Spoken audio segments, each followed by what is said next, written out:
Ayaw na munang pumunta ni Clarissa dito. Baka daw magtalo lang kayo. Yung anak mo naman, si Joey, lumuwas naman may pasok daw. Hayaan mo na yun, para hindi sila malagay sa alanganin. Ikaw muna bahala sa mag-ina ko. Pakibantay mo sila. Di mo na kailangan sabihin yun, Miguel. Matik yun, pre. Pati ikaw, huwag ka na rin bumisita rito. Baka madamay ka. Malaking tao tong kalabang ko. Pwede na lang pikain yung ballistics ko. Kaya dinidiin nila ako dito. Eh, di kinakailangan mo talaga ako dito. Huwag kang mag-alala, Miguel. Gagawin ko lahat, aalamin ko lahat kung sino may kagawa nito. Tutulungan kita. Ako na bahala dito sa investigasyon ko. Paano ikaw balay? Nakakulong ka nga rin. Miguel, may tumutulong ba sa'yo sa labas? Sino?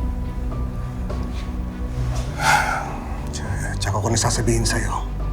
Pag sigurado na. Bakit, Miguel? Wala ka na bang tiwala sa akin, pare? Meron akong tiwala sa'yo. Kaya nga, sa'yo ko binibilin yung mag-ina ko. Ikaw muna bahala sa kanila. Pakisabi sa kanila, pag naayos na ang lahat, babalikan ko sila.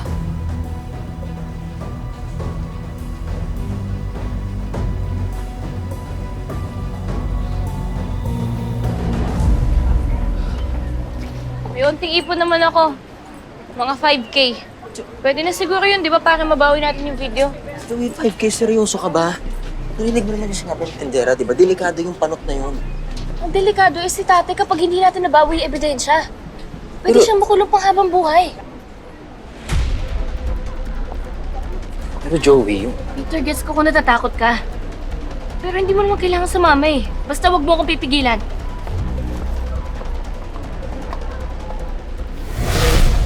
May babae ba kayong tauhan dito? May hinahanap kasi kami. Tara.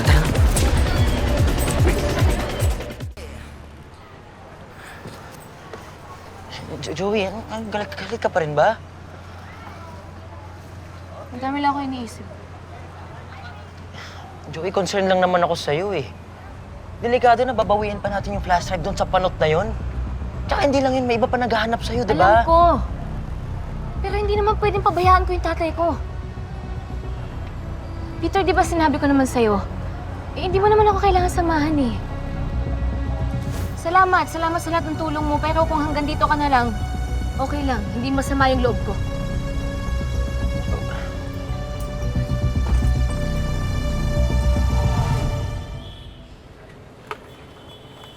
Andrew, wag ka na kasing tumuloy. Ako kinakabahan sa iyo eh.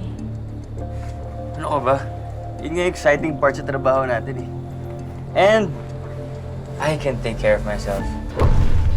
Oh, wow. Napanatag talaga ako. Di ba? Bakit ba kasi paniwalang-paniwala ka na totoo yung video na sinasabi nung panot na yun? Baka mamaya astir yun. I just have a feeling na this could be big. Okay, let's just say na may credible source ako. Okay, sige. Sinabi mo ah. I'll see you.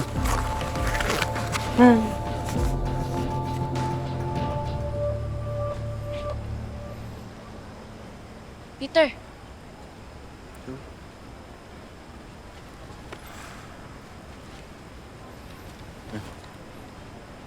5-5 yan. Ipon ko sa sweldo ko sa shop.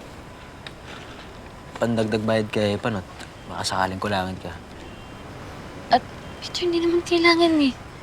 Gusto ko. Okay, gusto ko, Joey. Kaya lang kita pinigilan kasi concerned ako. Pero kung tutuloy ka, syempre sasamahan kita. Okay, hindi kita babayaan mag-isa.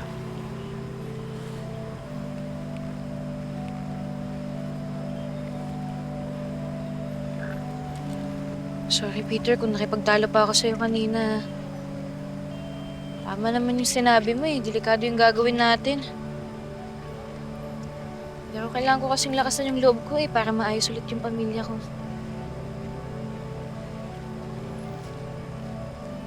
Thank you, Peter.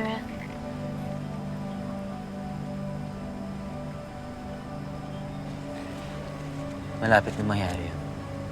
Naniniwala ako. Tara.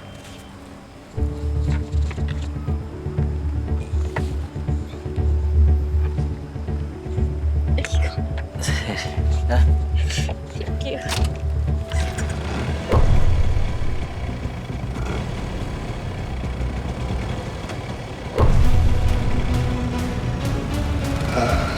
Kang ko.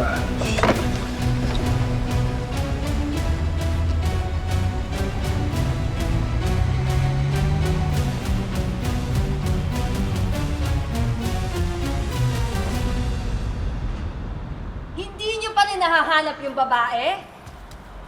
Mga pulpul! Mga walang kwenta, bobo! Nakaalis na siguro sila pagdating namin sa palengke. Pero minasagap kami, madam. Totoong may video ng pagpapahirap nyo kay Ramon. Paano nyo nalaman? May addict na daldal ng daldal sa palengke. Binibenta niya daw yung USB na may lamang video na namatay na pulis Bulagos. So are you telling me, dumarami na yung nakakita ng video? Anong gusto niyang gawin, madam? Babayaran o patatahimikin? Malamang doon din punta ng babae hinahanap mo, Lisa.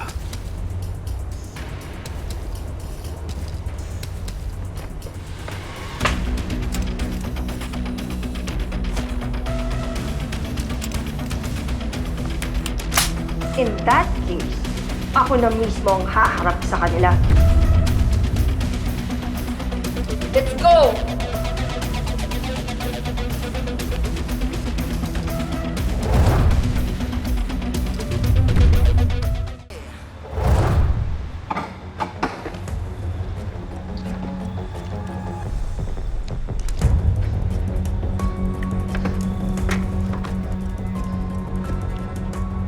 Ito na yun. Ito na yung factory na sinasabi nila sa Purok 3. Tara. Huwag ka matakot. Hindi kita iiwan. 3,000. Oh, lots! Parat mo naman, Boss Idol. Talo! Ilang kami rito? Ulot! Wait marating!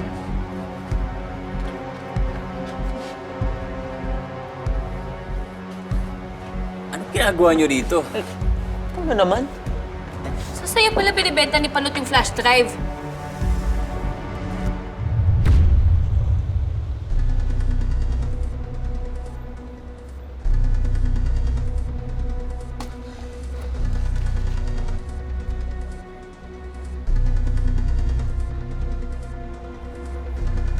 그거 어떻게 되는 거야, 지금?